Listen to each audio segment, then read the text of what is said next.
सांगली जिल्हा परिषद सदस्य अस्मिता होनमोरे यांची नुकसानग्रस्त कुटुंबाची भेट पाहणी करून शासनाकडे पाठपुरावा करण्याचे दिले आश्वासन। सांगली जिल्हा परिषद सदस्य अस्मिताताई होनमोरे यांनी बेडक जिल्हा परिषद गटातील नरवाड येथील नुकसानग्रस्त कुटुंबाची भेट घेत त्यांची विचारपूस केली आणि त्यांच्या या कृतीने सर्व गावातून त्यांचे कौतुक होत आहे। होनमोरे यांनी नुकसानग्रस्त कुटुंबांना भेटी देऊन आपुलकीने चौकशी केली। महावीर बळगार यांचे घरावरील पत्रे उडून गेल्याने त्यांचे मोठे नुकसान झाले।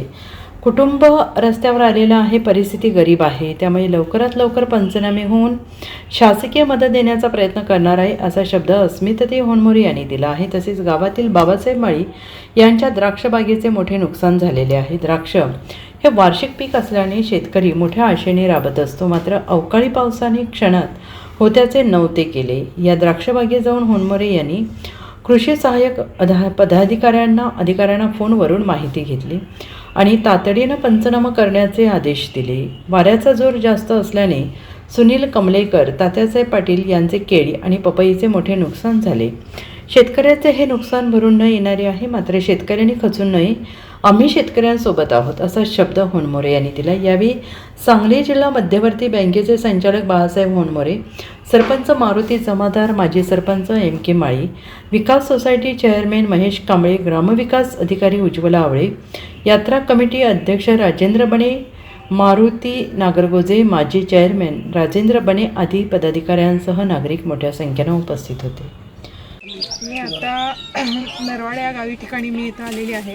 इथली म्हणजे पत्रा उडून पूर्णपणे इथला ह्या एरियातला जे आहे ते पत्रा उडून पूर्णपणे त्यांच्या घराचं सगळं परवा दिवशी पडलेलं आहे। त्यांचं जे संसार उपयोगी साहित्य वगैरे आहे ते सगळं भिजलेलं आहे आणि पूर्णपणे अशा अवस्थेत असताना कुटुंबाला आम्ही पाहणी आणि कुटुंबाची आम्ही त्या दखल घ्यायला आम्ही इथे पोचलेलो आहोत आणि ग्रामसेवक मॅडमसुद्धा आपल्या आहेत, उज्ज्वला आवळे मॅडमसुद्धा त्या माझ्यासोबत आहेत। तहसीलदारांना हे करून आम्ही जे काही असेल इथल्या पंचनाम्याची पाहणी आणि इथला पंचनामा करून जी काही शासनाकडून त्यांना त्या लाभार्थीला जेवढी मदत देता येईल तेवढी आम्ही भरघोस मदत देऊ त्यांना। आणि त्यातून पण जरी काही राहिलं किंवा काही शिल्लक राहिलं तर त्याचं रिपोर्टिंग करून ग्रामसेवकांच्या पाठीमागं लागून त्या कुटुंबाला जेवढा लाभ देता येईल तेवढा आम्ही लाभ द्यायचा प्रयत्न करू। आज आम्ही दुपारपासून अवकाळी पावसानं, गारपीटनं आणि प्रचंड नुकसान झाले। आज नरवाड गावामध्ये आम्ही बघितलं, आमच्याबरोबर सरपंच आहे, ते इथले गावातले लोकप्रतिनिधी आहे, सोसायटीचे चेअरमन आहे, ह्याने आम्हाला ज्या नुकसान झालेल्या सगळ्यांच्या भेटी घातल्या। आज आम्ही एक घर बघितलं, अक्षरशः पत्रे उडून गेले, लहान बाळं त्या घरातले राहणारे कुटुंब पळून बाहेर गेले म्हणून वाचले। अक्षरशः त्या घरात संसार उद्ध्वस्त झालेला आहे। धान्य धान्य होतं ते पार भिजून गेलेलं आहे, कपडा लत्ता भिजून गेलेला आहे, नुकसान झालं आहे। द्राक्षे बागेच्या तर आत्ता खरड छाटणी झाल्यानंतर आत्ता ते काड्या पक्व व्हायला लागल्या होत्या थोड्या त्या अक्षरशः उद्ध्वस्त झाले। शेतकऱ्यांचं खूप मोठं नुकसान झालं आहे। पपईची बाग बघितली, केळीची बाग बघितली, ऊस बघितला, अक्षरशः ऊसावर गारा पडून ऊसाची सुद्धा पानं फाटलीत, अशा अवस्था झाल्या। आज मी नक्की सर्वांना शब्द दिला आहे, अधिकाऱ्यांशी, अगदी तहसीलदार साहेबांशी, प्रांत साहेबांशी माझं बोलणं झालेलं आहे। आम्ही त्यांना योग्य पद्धतीनं आदेश दिलेला आहे। त्यांनी आता शब्द दिला आहे की लवकरात लवकर आम्ही पंचनामे करू, सत्य परिस्थिती शासनाला दाखल करू आणि जेवढं जास्त मोबदला देता येईल तो देण्याचा आम्ही प्रयत्न करू।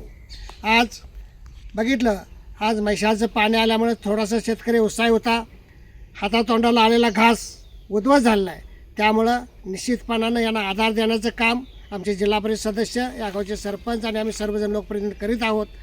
शेतकऱ्यांना आधार देण्याचं आणि भविष्यामध्ये फक्त हाच आधार नव्हे तर यांना आधुनिक शेती करण्यासाठी जर काय एखादा लागलं आहे, एखादा उद्योग व्यवसाय करणार असतील तर हे सुद्धा आम्ही नक्कीच सहकार्य करू, हे आज आम्ही यांना शब्द देतो आहे। आणि यांच्या जे आता आपत्ती आलेलं आहे, या आपत्तीतून सावरण्यासाठी जेवढं सहकार्य करता येईल तेवढं आम्ही करू। माझे नाव माणिक महावीर बळगार।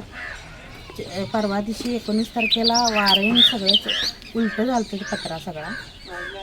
आम्ही लहान मुलं घेऊन सगळे आत होतो, ते पत्रा उडताना आम्ही सगळे बाहेर आलो। घराचं पूर्ण छप्पर उडलं होतं, पूर्ण छप्पर उडलेलं। बरं, याच्यामध्ये कोणाला हानी वगैरे झालेली आहे? नाही नाही हानी काय नाही. पण संसार उपयोगी साहित्य तुमचं हा, सगळं उडून गेल्यावर सगळं पाणी आत होतं पूर्ण, अंतरून बिंतरून सगळं काय असेल ते सगळं भिजलं. Bureau report SBN Marathi.